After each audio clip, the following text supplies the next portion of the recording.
За өнөөдрийн миний танилцуулах сэдэв болохоор Химлай ухааны өвгдийн ноцлол болон ёсцын судалгаагаа Мосийн Зөвмөсийн сургуулийн оюутны жишээн дээр авсан байгаа. За энэ сэдвийг тайлбарлахын тулд эхлээд Химлайныг бол ерөнхийдөө бүгдээрээ мэдж байгаа учраас чод өвгдийн ноцлолоос эхэлсэн дээр авах гэж бодож байна. Тэгэхээр өвгдийн ноцлолоос аваад гэх юм бол яг ингээд сүүлийн жилүүдэд бол ChatGPT, Gemini, Grok, Lenza гэдэг одоо маш олон Химлай ухаанууд гарсан. Тэгэхээр эдгээрийн тусламжтайгаар бол даяар бол хүмүүс өөрсдөө зургийг уран сайхны нийтдээ аним хэв маягаар хуурах боломжтой болсон. Хамгийн ойрын жишээг авах юм бол нөгөө хуучин зураг одоо сэлийг Химлай ашиглаад сэргийлэх боломжтой болсон. Гэтэ яг ингээд эдгээр Химлай ухааны арга бол ингээд зураг, нүүрний биометр өгдөл, байршилт, хөрөмжийн мэдээлэл зэрэг эмзэг асуудлууд одоо эмзэг өгдлүүдийг тогтоолж хадгалдаг тул яг энэ ухааны гол асуудал болсон. За тэгэхээр энэ нэр яг энэ асуудлыг бол хэрэглэгчийн өвгдлийн ноцлол гэдэг нэр томьёогоор илэрхийлдэг. Хэрэглэгчийн өвгдлийн ноцлол гэдэг нь болохоор хувь хүнээс цуглуулсан мэдээллийг гурвалж гэдэг ямар нэг байдлаар зөвшөөрлөгөөр дамжуулахгүй хүн зөвшөөрлөгөөр тодорхой зорилгоор хэрэглэгчээс авсан мэдээллийн аюултай хангах хамгаалтыг хэлдэг. Тэгэхээр энэ талаарх асуудлыг бол яг Монгол улсын хэмжээнд бол хувь хүний хувийн мэдээллийг хамгаалах тухай кибер аюулгүй байдлын тухай хууль гэсэн энэ яг хоёр үндсэн хуулийг бол ашигладаг. Олон улсад болохоор GDPR, CCPA, OECD Privacy Guidelines гэх мэт хууль олон удирдамжуудаар зохицуулагддаг. Тэгэхээр Химлайны ёс зүйдлээс аваад үзэх юм бол одоо Химлай ухааныг хүмүүс даалгавар, бие даалт, тайлан бич зүйлсэд бол ашиглахад тохиолдол нь бол өсөж байгаа. Гэхдээ бид бол зохисгүй ашиглах тохиолдол бол өсөж байгаа гэж үзсэн. 2023 онд бол Торнадо компани одоо яг хийсэн судалгаагаар болохоор Химлайнаар бичих загварлыг илрүүлэх шинжилгээ танилцуулсан. Энэ болохоор 200 сая гаруй бичээрийг шалгасан бөгөөд 11% нь 20-с дээш хувьтайгаар одоо Химлайнаар бичигдсэн болохын тогтоосон байсан. За яг Химлай ухааны ёс зүй бичрүүд яг юу хэлээд байгаа юм бэ гэхээр уг технологиг хөгжүүлэх, ашиглах, удирдах, хявцад хүний эрх, нийгмийн шударга байдал, байгальд орчны тогтвортой байдлыг хамгаалах зорилготой ёс суртахууны зарчим, үнэт зүйлсийн цогц ойлголт яг ингээд энгийнээр хэлэх юм бол Химлай ухааныг ёс зүйтэй, шударга, хариуцлагатай хүмүүнлэг байдлаар ашиглахад орж ирж байгаа.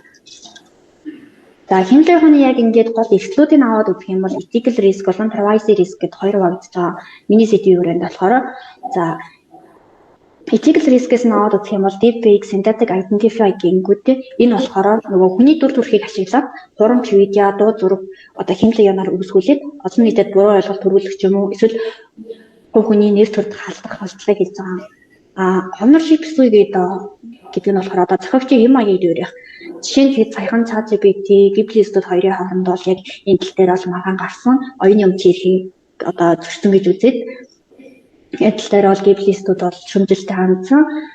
Bias discrimination гэдэг нь болохоор алгоритмын хажууд болон ядуурлан гадар хол хийх гэж байгаа. Энэ болохоор гэмт хэргийг өөрчлөлтөнд хамгаалах AI дээр жишээ авах юм бол яг ингээд Pareto Compost гэдэг одоо ийм Америкийн нэгдсэн улсад өөрсдөө ашигладаг ийм системүүд байдаг. Эдгээр нь болохоор гэмт хэргийг өөрчлөлтөнд хамгаалдаг. Гэхдээ хар ялтай хүмүүс илүү цагаан ялтнаас илүү гэмт хэрэг хийх магадлалтай. Түгээр тэр газар одоо илүү их гэмт хэрэг гарах магадлалтай гэж үздэг. Энэ нь болохоор өөрөө алгоритмын хажуудалд орж байгаа. Тэгэхээр privacy risk буюу яг аюулгүй байдлын эрсдлээс нь аваад үзэх юм бол команд авалцсан. Энэ болохоор системийн нууцыг завжих, хамгаалтыг тайлж гарах, өмнөх хэрэглэгчдийн програмтыг сэргээх, сүрдүүлэх зарилсан, phishing mail бичүүлэх гэх мэт бол эрсдлүүдтэй. Модуль memory-лэд буюу одоо хэрвээ тэр тухайн Химлай ухаан буруу тохиргоотой байвал модуль нь буруу тохиргоотой байвал өмнөх хэрэглэгчийн нэр, утас, байршил, имэйл зэрэг одоо мэдээлэлд хариулт гарч ийм эрсдлүүдтэй байна. За энэ судалгааны зорилго болохоор Химлай ухааны одоо яг манай хуулийн оюутнууд өвгдлийн ноцлын талаарх мэдлэг, ёсцын хандлага, эртний талаар яг ямар ойлголттой байдгийг бол тодорхойлохыг зорьсон. Тэгэхээр энэ судалгааны судалгаанд бол Мосийн Зөвмөсийн сургуулийн оюутнуудын донд бол санал асуулгаагаар ашиглаад асуудал авсан байгаа. Эндээс яг гол зүйлүүд нь болохоор Мосийн Зөвмөсийн сургуулийн оюутнууд маань яг Химлай ухааны хэрэглээнд өвгдлийн ноцлын талаар мэдлэг нь яг ямар түвшинд байгаа вэ? Оюутнууд Химлай ухааны ёс зүйн зарчмуудын талаар зэрэг ойлголттой байгаа вэ? Мөн Монгол улсад хэмжээ ухааны хэрэглээг зохицуулах хууль эрх зүйн орчны талаар оюутнуудын хандлага яг ямар байна гэдгийг тодорхойлж байсан. За судлагдсан байдлыг таван аваад үзэх юм бол 20 онд Мачулас Богманарын яг хийсэн судалгаагаар болохоор ChatGPT одоо ингээд Google Assistant зэрэг одоо хэмжээ ухаанд суурилсан аппликейшн үйлчилгээнүүд бол бидний оруулсан одоо үйлдэл, хайлтын түүх, байршил, зураг, дуу хоолой, нүрийн хувилбар зэрэг эмзэг хувийн мэдээллийг цуглуулж, сервер дээр хадгалж шинжилдэг. Тэгэхээр Google, Meta, Amazon, Tencent зэрэг одоо том компаниудаа бол хэрэглэгчийн үйлдэл бол хамгийн гол орлогын их үсэг болдог гэж бодсон байгаа. Тэгэхээр хэрэглэгчийн мэдээллийг яг юунд байгаа вэ?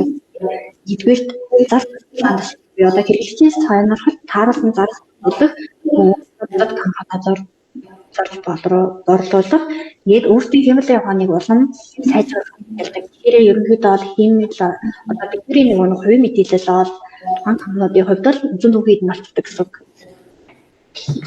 Энэ болохоор Deep хэмжээ ухааны өвдлийн урсгалыг бол Security Scorecard компаниас бол 2025 оны судалсан компани өгдөн байгаа. Энд болохоор хэдийн одоо яг DeepSeek AI талаар болохоор хэрэглэгчийн өвдлийг 173 читгэд рүү илгээдэг болохыг илрүүлсэн.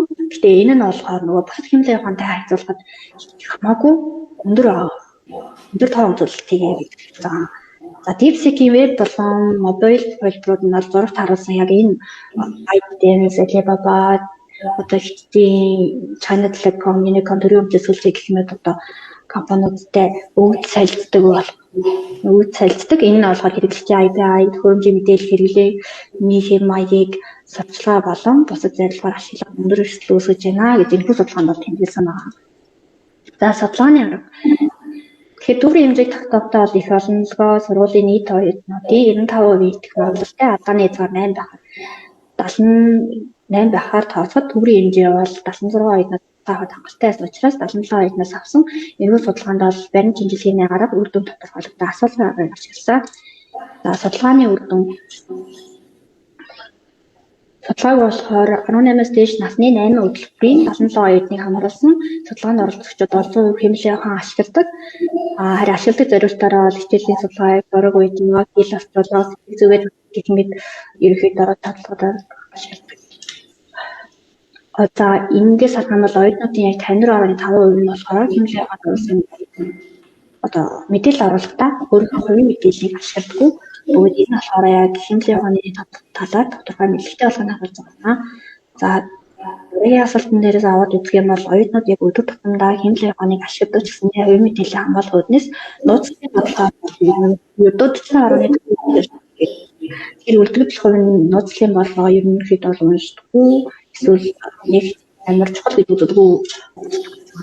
За хэрэглэгч өөрийн зургийг Gemini, Gemini AI ашиглаад аним проекттэй болгоход ашиглаж буй зураг болон нүрийн биометр өгөгдөх гэх мэт өгөгдлүүд харилцан яриа дууссаны дараа шууд устдахгүй тухайн компани сервер хадгалагдаж машин сургалтанд ашиглах гэсэн үстэй.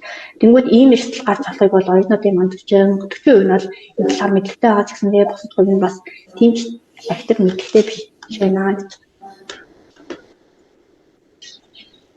За оролцогчдын нэлээд төв нь болохоор AI хувийн мэдээлэл өгөх систем талаар ойлгож байгаа гэсэндээ нууцлалын бодлого өгөгдөл сургалтын систем хэрхэн ашиглагддаг талаарх ойлголтын зөрүү бол их байна гэж үзсэн эрсдэлгүй гэж одоо 14% нь тодорхойлсон ч гэсэндээ энэ нэргээд өөрөө өндөр эрсдлийг үүсгэж байгаа. Учир нь болохоор яг оролцогчд ямар ч эрсдэлгүй миний мэдээлэл яг ингээд задах боломжгүй гэж хандуулж мэдээллийн ихтгэлээр оруулж болцсохгүй. За зөвхөн үнгүй хэлбэр эрсдэлтэй гэдэг ойлголт болохоор буруу бөгөөд мэдээллийн боловсруулалтын механизмын талаарх мэдлэг сул байгаа гэж байгаа. AI-д оруулсан мэдээлэл сургалтанд ашиглагдах боломж бодитоор бий бөгөөд дипломын сэдвүүдээр ингээд жишээ авах юм бол хэрвээ би ингээд өөрийнхөө дипломын одоо ажлыг ингээд тухайн хэмжээ оюуны орууллаа гэхэд тэр маань өөрөө буцаагаад өөр хүмүүст ингээд миний дипломны санааг хэмжээ явахаа ингээд бусад хүмүүс санал болгох юм үүсэж байгаа. За найзгаа зургийг AI-аар өөрчлөөд улс нийтийн сүлжээнд ингээд байрлуулах юм зөвшөөрөл авах хэрэгтэй гэсэн ингээд байрсаар одоо энэ талаас асуулга авахд болохоор судалгаанд оролцогчдын 59.8% нь болохоор энэ талаар мэдлэгтэй байсан.